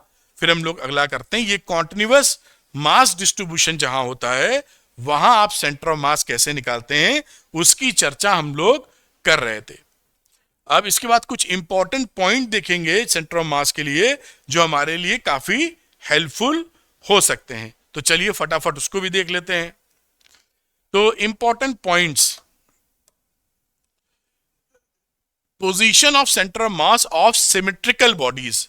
अब सिमेट्रिकल बॉडीज हों तो सेंटर ऑफ मास में कुछ सहूलियतें मिल जाती हैं, वो फटाफट देखते हैं।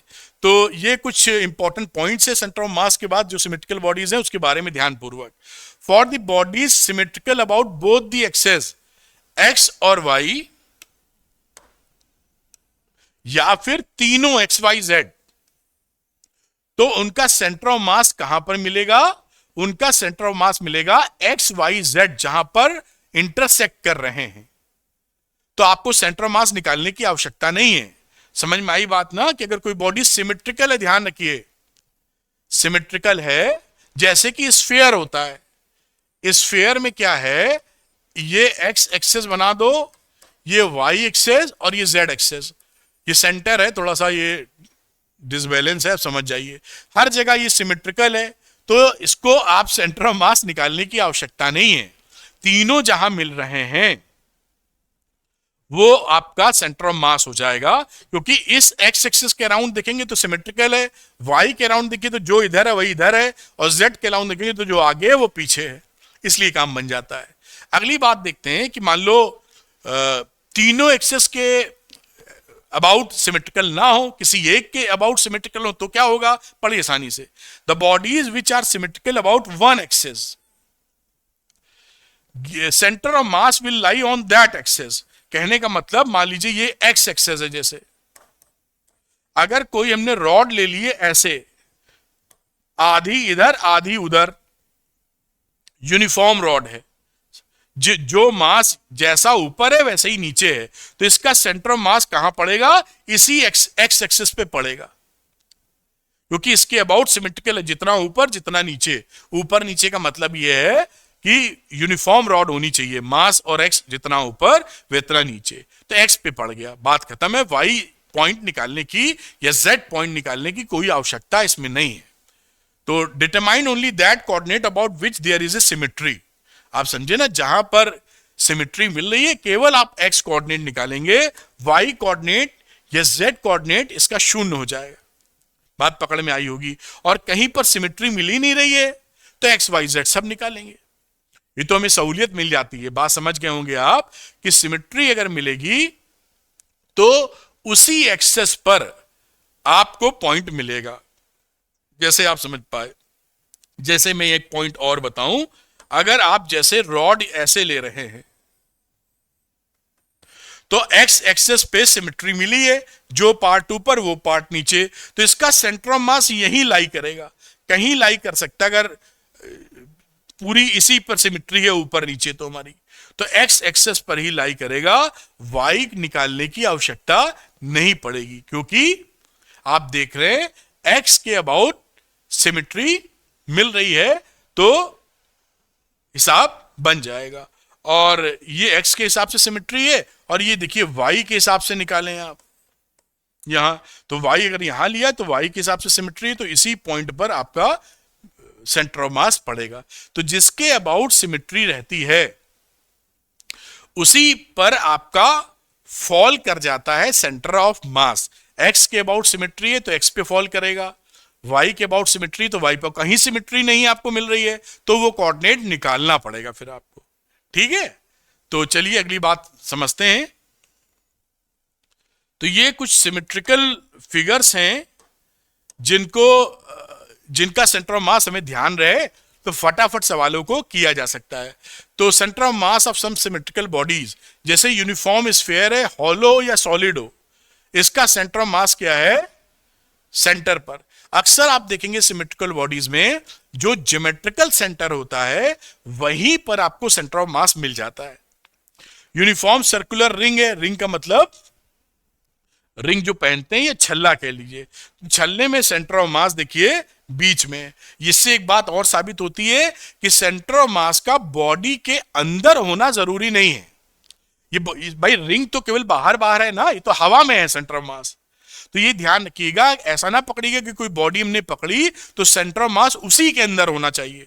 ऐसा भी हो सकता है सेंटर ऑफ मास उसके बाहर हो, जैसे इस केस में हुआ है। ये तो रिंग केवल बाहर बाहर है ना, छल्ला है, तो ये तो केवल रिंग है। तो इस रिंग के अंदर तो नहीं पड़ा सेंटर ऑफ मास, पड़ा कहां, यहां हवा में, रिंग के सेंटर पे हवा में। तो ये भी बात ध्यान रखिएगा। यूनिफॉर्म सर्कुलर डिस्क है, डिस्क का मतलब जैसे सीडी आया करती थी, तो वहां पर आप सेंटर पे ही बन जाएगा। यूनिफॉर्म रॉड है तो उसके मिड पॉइंट पर बन जाएगा। अगली बात देखें, प्लेन स्क्वायर लैमिना। लैमिना का मतलब शीट, पतली शीट, स्क्वायर शीट, जैसे टीन की चादर होती है ना, आपने देखा होगा। तो ये एक लैमिना है, इस पे आपको स्क्वायर है क्योंकि ये, तो इसके आपके point of intersection of diagonals, geometrical centre ऐसे ही निकालते हो। ट्रायंगुलर लैमिना है, लैमिना मतलब वही प्लेन शीट, तो ये ट्रायंगुलर शेप में है, तो इसके सेंट्रॉइड पर point of intersection of medians, जिसे आप सेंट्रॉइड भी बोलते हैं, यहां पर लिख लीजिए चाहे। सेंट्रॉइड का मतलब जहां मीडियंस इंटरसेक्ट कर रही हैं। फिर रेक्टेंगुलर क्यूबिकल ब्लॉक है, तो जहां पर इसके डायगोनल्स इंटरसेक्ट करते हैं, मेन डायगोनल्स। फिर सिलिंड्रिकल हॉलो या सॉलिड है, तो इसकी एक्सेस के मिड पॉइंट पर, middle point of the axis of the cylinder. अब कुछ और फिगर्स हैं वो देख लेते हैं। फिगर के देखने में लास्ट स्लाइड, कोन या पिरामिड। अगर ये कोन है हमारे पास, तो इसका जो सेंटर ऑफ मास है वो इसके बेस एक्सेस पर h/4 ऊपर पड़ता है, या वर्टेक्स से 3h/4, यहां से वर्टेक्स से 3h/4 और नीचे से h/4 इसकी एक्सेस पर। तो on the axis of the cone at a distance 3h/4 from vertex. Vertex मतलब ये, where h is the height of the cone, ठीक है। फिर यूनिफॉर्म सेमी सर्कुलर वायर है। अगर कोई सेमी सर्कुलर वायर है तो इसका सेंटर ऑफ मास इसके सेंटर से 2r/π ऊपर पड़ेगा। तो ये कोऑर्डिनेट्स 0 2r/π, जो कि 0,064 r ऑफ सेंटर ऑफ मास। इसको भी याद रखिए, कई जगह आपको बहुत तेजी से सवाल निकालने में यह मदद करता है, 0.64 r। Uniform semi circular disc की बात कर रहे हैं। ये क्या था, एक वायर, तार था, डिस्क नहीं थी। ये डिस्क है पूरी भरी हुई, तो यहां सेंटर ऑफ मास कहां पड़ा, 0,4r/3 इसके सेंटर से। तो 0,4r/3π और फिगर में 0,042r। सवाल लगाने में ये तेजी देगा आपको, और ये सेंटर ऑफ मास हो गया। तो ये सिमेट्रिकल बॉडीज के सेंटर ऑफ मास है। चलिए आगे की बात देखते हैं, कुछ सवाल देखते हैं इंटरेस्टिंग। अब यहां पर देखिए सवाल क्या बोलता है कि find the position of centre of mass of the uniform lamina. ये लैमिना मतलब शीट है, प्लेन शीट। ये स्फेयर भी हो सकता है, जो यहां कॉन्सेप्ट लगेगा वही वहां लगेगा। ये प्लेन शीट है, लैमिना का मतलब चादर, plane. Showing in the figure, if small disc of radius a/2 is cut from disc of radius a। ये जो पहले डिस्क थी उसका रेडियस a है, उसमें से हमने एक डिस्क जिसका रेडियस a/2 है, ये कितना है इसका, a/2, डायमीटर इसका ये है, वो काट के निकाल दिया। तो बची हुई जो बॉडी है उसका सेंटर ऑफ मास किधर होगा, ठीक है। ये इसमें इस डिस्क की जगह स्फीयर भी रखा जाता है। तो स्फीयर के केस में या डिस्क के केस में एक ही फंडा इस्तेमाल होगा, तो वो मैं यहां करना सिखाता हूं, आप समझ जाएंगे। पहले हम लोग एरिया ऑफ सर्किल निकालते हैं। ये बड़ा वाला कंप्लीट सर्किल A1 और ये छोटू है A2। तो A1 के लिए एरिया ऑफ कंप्लीट सर्किल, इसी के हिसाब से आप मास डिस्ट्रीब्यूशन करेंगे, πa²। और A2 क्या है, area of small circle, area of small circle, वो कितना है, रेडियस देखिए a/2 हो गया है, तो पाई a/2 का होल स्क्वायर, यानी पाई a² / 4। अब हमने इस सेंटर को ओरिजिन ले लिया है, तो ये कोऑर्डिनेट्स क्या रहे इसके, 0,0। तो सेंटर कोऑर्डिनेट्स ऑफ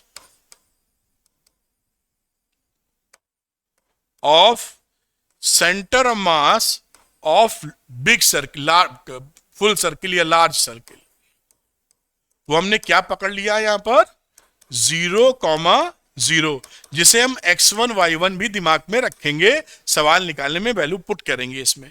अब coordinates of centre of mass of small circle, जो छोटा सर्किल है, भाई छोटे सर्किल का ही सेंटर ऑफ मास इसके सेंटर पे पड़ेगा, तो ये इसकी वैल्यू क्या है, a/2, 0। ये वैल्यू हो गई a/2, 0। देखिए ये हो गया x2 और y2। बात आप पकड़ पा रहे होंगे। देखिए यहां हमें, और हमको ये पहले से हमको मालूम है कि इसका, क्योंकि ये लैमिना है ना, तो इसका बचा हुआ भी सेंटर ऑफ मास कहां पड़ने वाला है, इसी लाइन पे पड़ने वाला है, इसी एक्स एक्सिस पे। क्यों, क्योंकि ये एक्स एक्सिस के अबाउट सिमेट्रिसिटी, इसको काटने के बाद भी, जब ये कट जाएगा उसके बाद भी एक्स एक्सिस के अबाउट सिमेट्री है, जितना ऊपर उतना नीचे, मास डिस्ट्रीब्यूशन यूनिफॉर्म। तो ये क्या एक्स ही एक्सिस पे पड़ेगा, वाई निकालने की आपको आवश्यकता नहीं, वाई 0 खट से लिख सकते हैं। अभी सीखा था ना पिछले पॉइंट कि जिस एक्सेस के अबाउट सिमेट्री मिल जाए वहीं पर ये आपको उसी एक्सेस पर आपको मिलता है सेंटर ऑफ मास, वाई निकालने की जरूरत आपको नहीं पड़ती। तो उम्मीद है आप इस बात को पकड़ पाए होंगे। अब यहां पर हम लिखते हैं एक्स CM, सेंटर ऑफ मास निकालने चले तो a1x1 minus a2x2 upon a1 minus a2। ये ध्यान रखिएगा, जो काट के निकाला है ना उसको माइनस कर दिया, कट जा रहा है, जब ये इसमें रहेगा तो प्लस है, और जब आउट होगा सिस्टम से तो माइनस आ जाएगा। मास में भी माइनस कर दिया a1 माइनस a2। तो ये आप पॉइंट टू बी नोटेड, जब किसी में से कोई चीज काट के निकालेंगे तो वहां पर माइनस पकड़ लेंगे हम लोग। और एरिया क्यों लिया है, क्योंकि मास एरिया के प्रोपोर्शनल है, यूनिफॉर्म है, इसलिए यहां पर मास लेते थे ना m1x1, तो वो एरिया के प्रोपोर्शनल है, इसीलिए हमने यहां पे एरिया लिख दिया है मास की जगह, उसी के हिसाब से चलेगा। खैर आगे चलते हैं हम लोग। अब यहां पाई a² रखेंगे आप इंटू 0, क्योंकि इसका x1 0 पकड़ा है आपने, माइनस पाई a² अपॉन 4, और इसका x2 आपने यहां a/2 पकड़ा है, अपॉन पाई a² में से पाई a² अपॉन 4 को घटा देंगे। जब आप घटाएंगे यहां पर देखिए वैल्यू 0 हो गई, 2 ये 8 आ जाएगा, तो पाई a³ माइनस का पाई a³ अपॉन 8 आ जाएगा। नीचे बात करें अगर 4 तो 3 बचेगा इधर, तो 3/4 पाई a² बचेगा।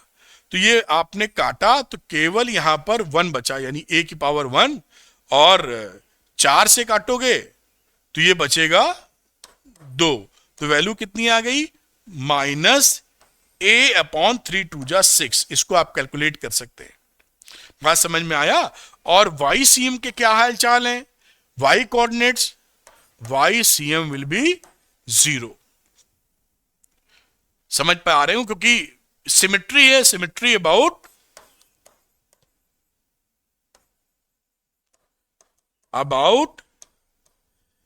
X axis. या आप यहां ये भी लिख सकते हैं, वाई निकालने जाएंगे तो y1 की value and y2 both are 0। मतलब जब ये वाई CM निकालने की कोशिश करेंगे तो यहां y1 डालेंगे तो y1 है ही नहीं, इसका कोऑर्डिनेट कहां पड़ रहा है 0,0, इसका भी y नहीं है, तो बात खत्म। मैं इसको थोड़ा और एक्सप्लेन कर देता हूं, जैसे आपको कोई दिक्कत ना हो। जैसे YCM लिखा तो आप लिखेंगे A1Y1 माइनस A2Y2, अगर लिखना चाहें तो लॉजिक के तहत भी A1 माइनस A2। अब ये Y1 पहले केस में भी 0 था और दूसरे केस में भी 0 है, तो इसका आंसर क्या आ जाएगा? इसका आ जाएगा 0। और अगर आप लॉजिक जो हम लोगों ने लगाया था कि y के अबाउट सिमेट्री मिल रही है, x के अबाउट सिमेट्री मिल रही है, तो केवल x कोऑर्डिनेट पता करने की जरूरत है, y कोऑर्डिनेट पता करने की आवश्यकता नहीं है। ठीक है, और बाकी आप इस तरह से मैथमेटिकली भी निकाल के कर सकते हैं। ऐसा सवाल अगर स्फीयर में भी आ जाए तो भी यही लॉजिक लगा के आप फट से सवाल निकाल देंगे। खैर, इसको नोट कर लीजिए। बस जब कोई चीज काट के निकाली जाएगी तो माइनस करना है, इतना पकड़ के हमको चलना है। तो ये आप बनाइए, फिर अगला सवाल हम लोग करते हैं। उम्मीद है ये आप नोट कर पाए होंगे। आगे थोड़ा बढ़ा देता हूं ऊपर, मतलब ये आप नोट कर पाए होंगे। अगला सवाल लेते हैं, जिससे काफी कुछ क्लैरिटी आपको मिल जाए। अब देखिए, इस तरह की रॉड ली है हम लोगों ने, 2 आइडेंटिकल रॉड्स, दोनों एक जैसी रॉड्स हैं जिनका मास m है और लेंथ दोनों की l है। Are connected as shown in the figure, locate centre of mass. देखिए कहानी क्या इसी में बना लेते हैं। ये देखिए यहां पर, ये पहली रॉड ले लो, इसको हम दूसरी रॉड ले लेते हैं। इस दूसरी वाली का सेंटर ऑफ मास कहां मिलेगा? इसके मिड पॉइंट पर। और इसकी लेंथ कितनी है? This is l। इसकी भी l है और इसका सेंटर ऑफ मास कहां मिलेगा? मिड पॉइंट पर, क्योंकि यूनिफॉर्म रॉड है। इसकी भी लेंथ आपकी यहां से यहां तक की l है, आप देख पा रहे होंगे। तो इसे ले लो चाहो तो ओरिजिन O, और ये x एक्सिस हो गया इधर वाला x, और ये वाला y एक्सिस। इस तरह से फिगर हम लोगों ने बना ली। अब कैलकुलेट कर लेंगे। तो अब क्या लिख सकते हैं? फॉर रॉड 1, रॉड 1 के लिए हमारा मास कितना था? मास m1 दोनों का सेम था m। x कोऑर्डिनेट कितना है? वो है 0, जिसे आप x1 कहेंगे। ये पहली रॉड है ना, पहली, तो इसके लिए 0 0 पर ये है। और इसी तरीके से फॉर रॉड 2, इसका मास कितना है? मास m2 बराबर m, x कोऑर्डिनेट वो कितना है? यहां से नाप रहे हैं l/2, दिस इज x2। तो xcm निकालने गए तो क्या लिखेंगे? m1 x1 plus m2 x2 upon, uniform rod है इसलिए जोड़ रहे हैं, है तो ये कॉन्टिन्यूअस, लेकिन जहां यूनिफॉर्मिटी मिल जाती है उसके सिमेट्रिकल सेंटर पे लाई करता है। अगर ये नॉन यूनिफॉर्म रॉड होती तो ये सवाल बहुत कॉम्प्लेक्स हो जाता। फिर हम जो है दूसरे तरीके से निकालते हैं, इंटीग्रेशन से। पहले इसका सेंटर ऑफ मास, पहले इसका सेंटर ऑफ मास, फिर दोनों का कुछ ना कुछ हिसाब किताब, फिर रिजल्टेंट क्या है। तो m1 x1 plus m2 x2 upon m1 plus m2। तो xcm की वैल्यू क्या आ गई? m इंटू 0, x1 0 था और m, और दूसरा वाला था l/2, नीचे मास है m प्लस m। तो ये वैल्यू कितनी बनी? m l/2 अपॉन 2m, ये वैल्यू हो गई l/4।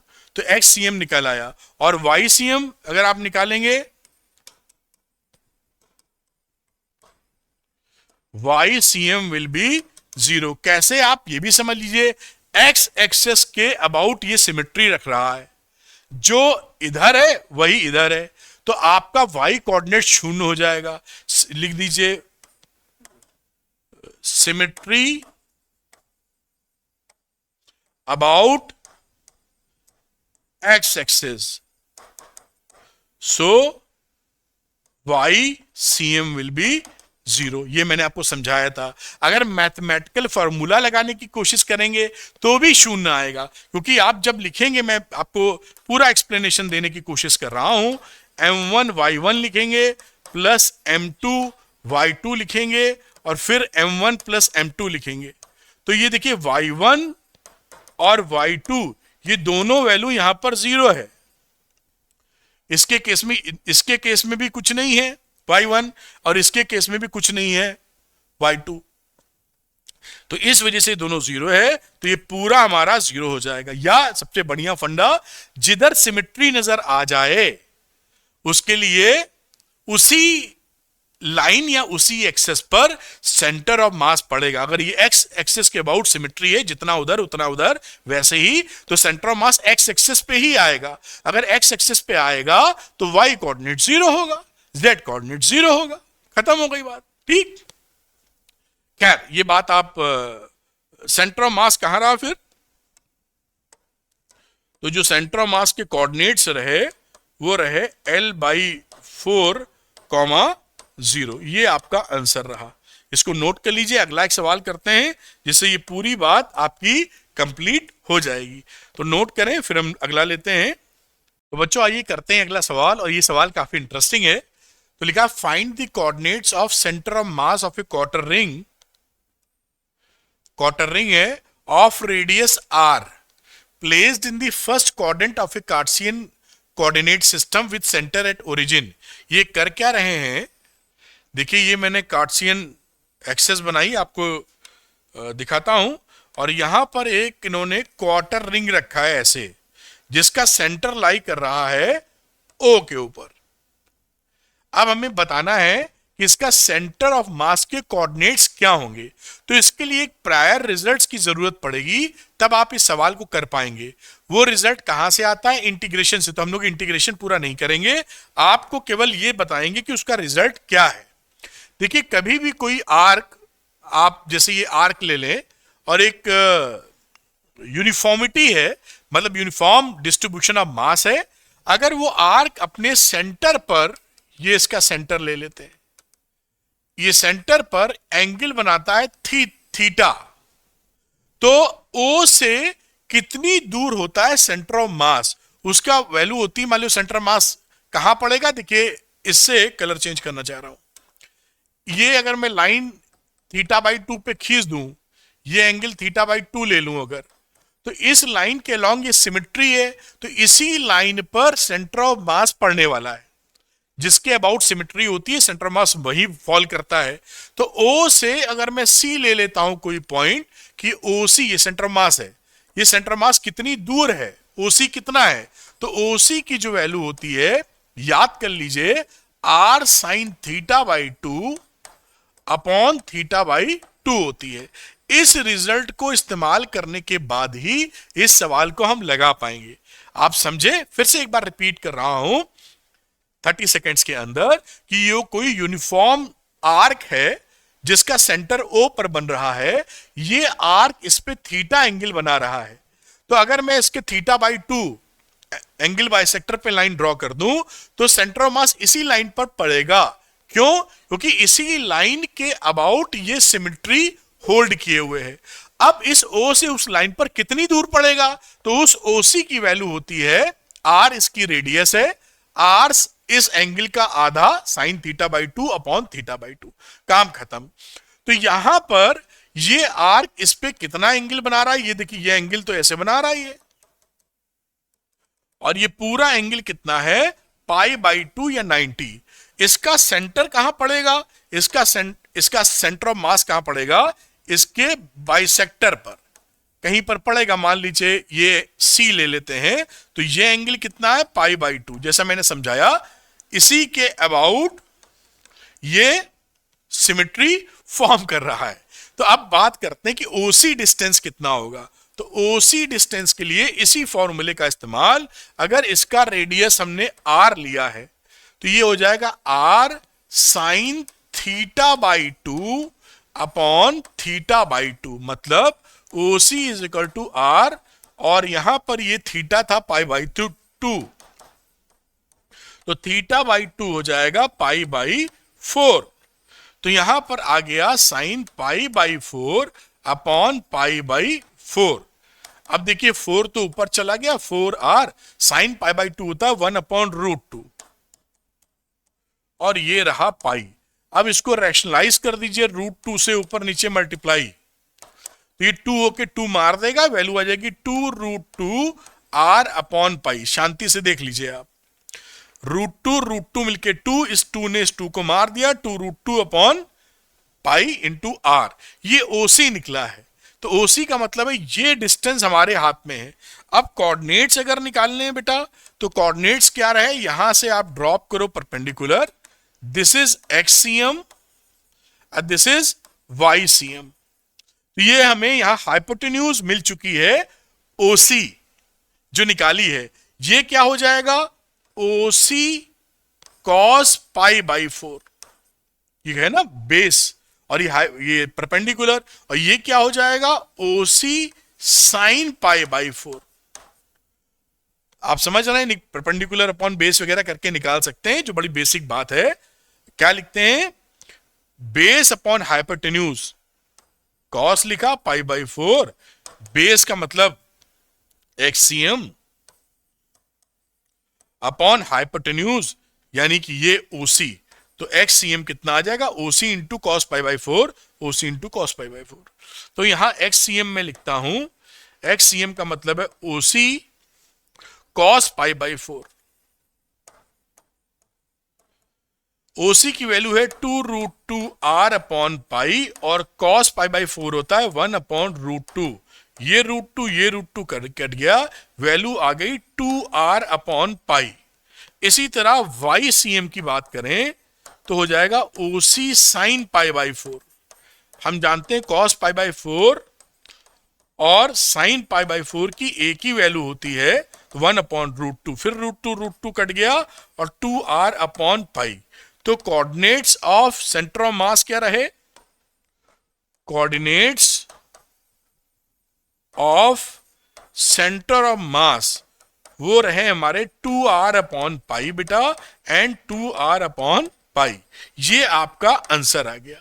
यहां पे एक प्रायर रिजल्ट की जरूरत थी इस वाले की, तो इस रिजल्ट को ध्यान रखना। ये फॉर्मूला कहां से निकलता है, इंटीग्रेशन से। तो नीट में वो लंबे लंबे इंटीग्रेशन करने की कोई आवश्यकता नहीं है, वो इंजीनियरिंग या जेई में किए जाते हैं। तो यहां पर हम इस रिजल्ट को पकड़ के रखेंगे और इसका इस्तेमाल करेंगे। तो इसको आप नोट कर लीजिए, मेरे ख्याल से आप समझ पाए होंगे। मैं आपको दिखाता हूं, थोड़ा नीचे लाता हूं, ये देखिए, इसको नोट कर लीजिए, एक अच्छा सवाल बन जाता है जो आप बात को समझ पा रहे होंगे। ये पूरा आपने नोट किया होगा। तो इस तरह के जबरदस्त, अगर आपको फिजिक्स आसान भाषा में सीखनी है और आपको लेक्चर देखने के बाद न्यूमेरिकल निकालने हैं, तो अरविंद एकेडमी चैनल को अभी सब्सक्राइब कर लीजिए, क्योंकि यहां पर आपको सुपर इजी एक्सप्लेनेशन और इस बात को ध्यान में रख के चीजें बताई जाएंगी कि आप उसको न्यूमेरिकल में तब्दील कर लें। तो उम्मीद करता हूं ये वीडियो पसंद आया होगा। वीडियो पसंद आया तो लाइक और शेयर कीजिए और अरविंद एकेडमी चैनल को सब्सक्राइब कीजिए। Thank you very much. अच्छा हाँ, इसका अगर पीडीएफ चाहिए तो अरविंद एकेडमी टेलीग्राम चैनल पर जाकर आप ज्वाइन कर सकते हैं, लिंक डिस्क्रिप्शन में है, वहां पर पीडीएफ इसका मिल जाएगा। Thank you, good luck to you, bye.